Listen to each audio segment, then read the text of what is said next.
কিছু কিছু বিষয় ফিরিয়ে আনা যায় না, যেমন চলে যাওয়া সময়, বলে ফেলা কথা, হারিয়ে যাওয়া বিশ্বাস, আর যে সম্পর্ক নষ্ট হয়ে যায়।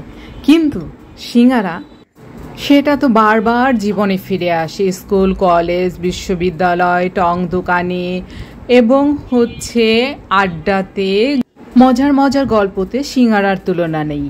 এই সিঙ্গারা কিন্তু যেন তেন সিঙ্গারা না, নাগামরিচের সিঙ্গারা। আমরা কিন্তু এই আড্ডাতে, স্কুল কলেজে বড় বড় কলিজার সিঙ্গারা, চিকেন সিঙ্গারা তার চাইতে মজার হয় আলু মটর দিয়ে তৈরি ঝাল ঝাল সিঙ্গারা। কি মজার! সাথে এই যে পেঁয়াজ, কাঁচামরিচ, কি যে মজার! যদি সস হয় তাহলে তো কথাই নেই। আর সাথে রং চা বা লিকার চা বা মশলা চা, কি মজার! কি আর বলবো।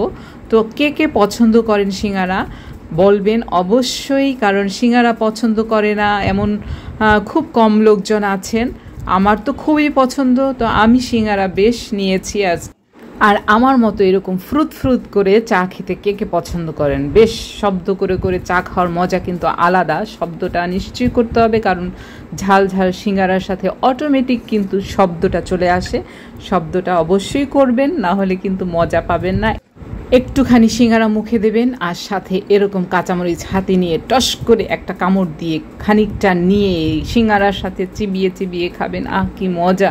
সস দিয়ে তো মাঝে মাঝে খাবেনই, আর সাথে চায়ের এক চুমুক, মুখের মধ্যে যেন অমৃত স্বর্গীয় সুখ। কি যে মজার! সেটা আর কি বলবো, খুবই মজার। খুব তৃপ্তি সহকারে আমি খাই মাঝে মাঝে।